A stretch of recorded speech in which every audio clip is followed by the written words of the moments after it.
कृष्ण मित्रों, राधे राधे। आपका आपके चैनल हरिशरणम में हार्दिक अभिनंदन है मित्रों। आइए आगे की कथा का आनंद लें। माघ माह महत्तम, अध्याय सप्तम। मित्रों, गणेश जी भगवान को नमन करते हुए और अपने गुरुदेव का ध्यान करते हुए आगे की कथा का आनंद लें। आप श्री हरि की आप पर अति कृपा है, तभी आप माघ माह महत्तम का श्रवण कर पा रहे हैं। जय श्री कृष्णा मित्रों, आइए आगे की कथा का आनंद लें। विकुंडल द्वारा किए गए प्रश्नों को सुनकर यमदूत कहने लगे, हे विकुंडल, तुमने बड़ा ही सुंदर प्रश्न पूछा है। यद्यपि मैं पराधीन हूँ, फिर भी तुम्हारे स्नेहवश अपनी बुद्धि के अनुसार बतलाता हूँ। जो प्राणी काया, वाचा और मनसा से कभी दूसरों को दुख नहीं देते, वे यमलोक में नहीं जाते। काया मतलब शरीर, वाचा मतलब वाणी और मनसा मतलब सोच विचार में हमें अपने सिर्फ कायिक मतलब शरीर से किए हुए कर्म का फल नहीं मिलता, बल्कि वाचिक मुंह से किया और कर्म और मानसिक यानी सोच में किए हुए कर्म का भी फल मिलता है। मतलब मित्रों, जो हम सोचते हैं, मानसिक कायिक वाचिक सब पापों का हमें दोष लगता है। इसलिए हमें सभी पापों से दूर रहना चाहिए। किसी भी प्रकार की हिंसा करने वाले वेद, यज्ञ, तप और दान से भी उत्तम गति को नहीं प्राप्त होते।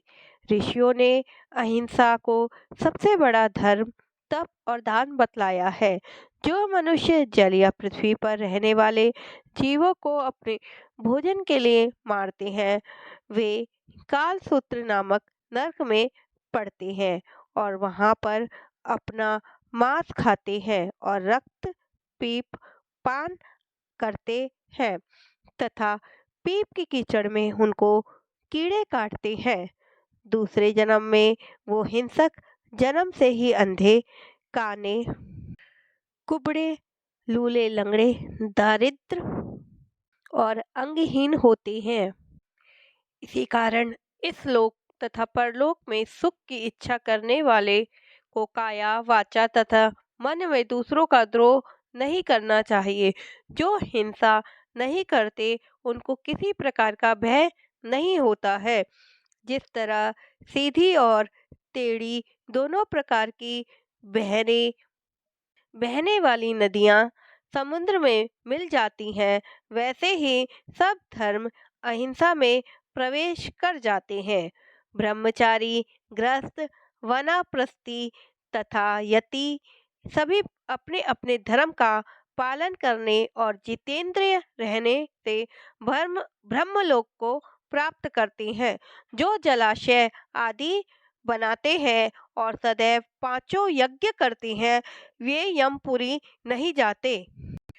जो इंद्रियों के वशीभूत नहीं है, वेदवादी और नित्य ही अग्नि अर्थात हवन आदि का पूजन करते हैं, वे स्वर्ग को जाते हैं। युद्ध भूमि में जो शूरवीर मर जाते हैं, वे सूर्यलोक को प्राप्त होते हैं। जो अनाथ स्त्री शरण में आए हुए तथा ब्राह्मण की रक्षा के लिए प्राण देते हैं, वे कभी स्वर्ग से नहीं लौटते। जो मनुष्य लूले, लंगड़े, वृद्ध, अनाथ तथा गरीबों का पालन करते हैं, वह भी स्वर्ग में जाते हैं। जो मनुष्य गौओं के लिए पानी का आश्रय करते हैं तथा कुआं, तालाब और बावड़ियां बनवाते हैं, वे सदैव स्वर्ग में निवास करते हैं। जैसे जैसे जीव इनमें पानी पीते हैं, वैसे ही उनका धर्म बढ़ता है। जल से ही मनुष्य के प्राण हैं, इसलिए जो प्याऊ आदि लगवाते हैं, वह अक्षय स्वर्ग को प्राप्त होते हैं। बड़े बड़े यज्ञ भी वह फल नहीं देते जो अधिक छाया वाले वृक्ष मार्ग में लगाने से देते हैं। जो मनुष्य वृक्षारोपण आदि करते हैं, वह सदैव दानी और यज्ञ करने वाले होते हैं। जो अच्छे फल और अच्छी छाया वाले मार्ग के वृक्षों को काटता है वह नरकगामी होता है। तुलसी का पौधा लगाने वाला सब पापों से छूट जाता है। जिस घर में तुलसी वन है वह घर तीर्थ के समान है और उस घर में कभी यमदूत नहीं जाते। तुलसी की सुगंध से पितरों का चिंतन आनंदित हो जाता है और वे विमान में बैठकर विष्णु लोक को जाते हैं। नर्मदा नदी का दर्शन, गंगा का स्नान और तुलसी दल का स्पर्श, यह सब बराबर फल देने वाले हैं। हर एक द्वादशी को ब्रह्मा भी तुलसी का पूजन करते हैं। रत्न, सोना, फूल तथा मोती की माला के दान का इतना पुण्य नहीं जितना तुलसी की माला के दान का है। जो फल आम के 1000 और पीपल के 100 वृक्षों को लगाने से होता है वह तुलसी के एक पौधे लगाने से होता है। पुष्कर आदि तीर्थ, गंगा आदि नदी, वासुदेव आदि देवता सब ही तुलसी में वास करते हैं। जो एक बार, 2 या 3 बार रेवा नदी से उत्पन्न शिव मूर्ति की पूजा करते हैं अथवा स्फटिक रत्न के पत्थर या वन में रखी हुई शिव की मूर्ति की पूजा करते हैं और सदैव ओम नमः शिवाय मंत्र का जाप करते हैं, वह कभी यमलोक नहीं आता। शिव पूजा के समान पापों को नष्ट करने वाला तथा कीर्ति देने वाला 3 लोक में और कोई काम नहीं है। जो शिवालय स्थापित करते हैं वे सुख शिवलोक को जाते हैं। ब्रह्मा, विष्णु तथा शिव का मंदिर बनाकर मनुष्य बैकुंठवासी होता है। जो भगवान की पूजा के लिए फूलों का बाग लगाते हैं वे धन्य है। जो माता पिता, देवता और अतिथियों का सदैव पूजन करते हैं वे ब्रह्मलोक को प्राप्त होते हैं। इतना कहकर जो माता पिता, देवता, अतिथियों का सदैव पूजन करते हैं वे ब्रह्मलोक को प्राप्त होते हैं। इतना कहकर यमदूत फिर कहने लगे, हे विकुंडल, याद रखो, मध्याह्न के समय आया अतिथि, मूर्ख, पंडित, वेद पाठी या पापी, कोई भी ब्रह्म के समान है। जो रात्रि के थके हुए भूखे ब्राह्मण को अन्न जल देता है, मध्याह्न के समय जिसके घर आता हुआ अतिथि निराश नहीं जाता, वह स्वर्ग का वासी होता है। अतिथि बराबर कोई धन, संपत्ति तथा हित नहीं है। बहुत से राजा और मुनि अतिथि सत्कार से ब्रह्म लोक को प्राप्त हुए हैं। जो एक समय आलस्य से भी अतिथि को भोजन करा दे वह यम द्वार नहीं देखता। जो कोई स्वर्गलोक जाने की इच्छा रखता है वो वह अन्न का दान अवश्य ही करे। फिर दूत कहता है कि यमराज कहते हैं, अन्न के बराबर दूसरा कोई दान नहीं है। जो गर्मियों में जल, सर्दी में ईंधन और सदैव अन्न का दान करते हैं वह कभी यम के दुख नहीं उठाते हैं। जो अपने किए हुए पापों का प्रायश्चित करता है वह नरक को भी नहीं देखता है और प्रायश्चित न करने वाला मनुष्य नरक में जाता है।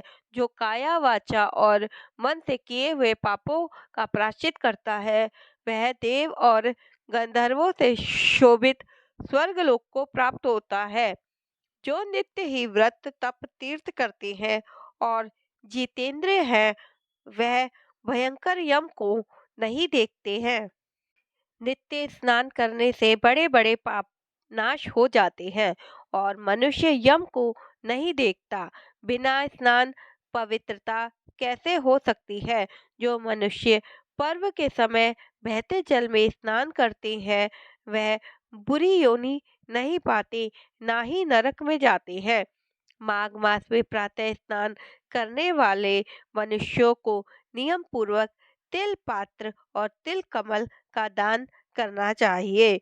यमदूत कहते हैं, हे विकुंडल, पृथ्वी, सोना, गो आदि परम दान करने वाला स्वर्ग से नहीं लौटता।